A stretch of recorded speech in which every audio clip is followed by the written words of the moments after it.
And Lang, I was curious if you could talk to me about just the loss of Steve Carell and Nick's role. He really drove the plot in the first season, and his death kind of drives the plot of the second season. So how was it just filling that hole with different scenarios, and how did that kind of impact the creative?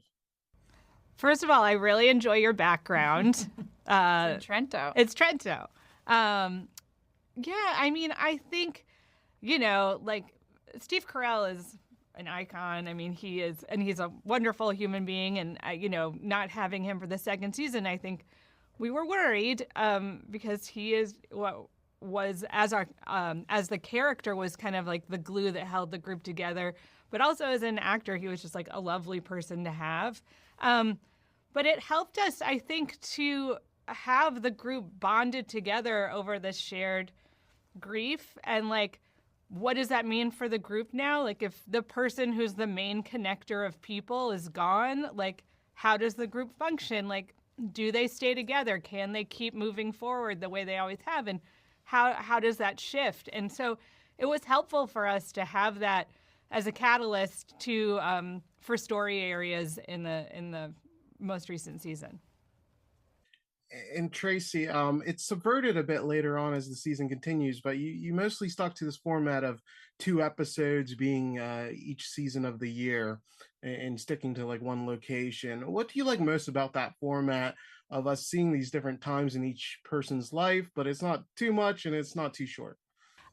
Well, that the container play, like we call it, is sort of what attracted Tina and Lang and I to doing this show in the first place. Like, there was something creatively satisfying about writing a story that really has guardrails on it, where you only see these people on vacation, basically, and you only see them 4 times during the year. And, it just creatively gave us a lot of opportunities to see what happened between the seasons and have the audience kind of fill in the gaps of what these characters have been going through. Also, there's something that's just really cool narratively about being able to tell stories in such a speedy pace. Like, you can, people think about doing something in this season, Danny and Claude think about having a baby.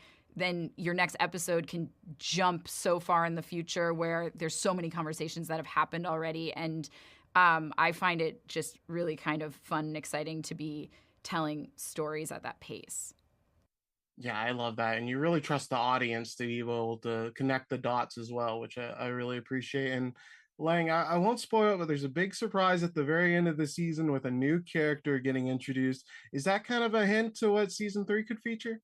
That's what we're hoping for. Yeah, we just started season 3, the writer's room a few weeks ago, and that surprise new friend is in the group now. So we're very excited to have him appear, and that's kind of our big cliffhanger, and it's another way that like this group that's been together forever is now changing up with a little bit of new blood. That's a dream edition. That's so exciting. And Tracey, my last question. There's this incredible flashback episode, and it pays off the whole story, the storylines in the season. How was it making sure it wasn't a gimmick and it really just had that narrative purpose? Because I thought it was just brilliant how it tied into the modern day. Yeah, I mean, that episode, and Tina wrote it, which I think is why it came out so good. But that episode, I think, was challenging, mostly because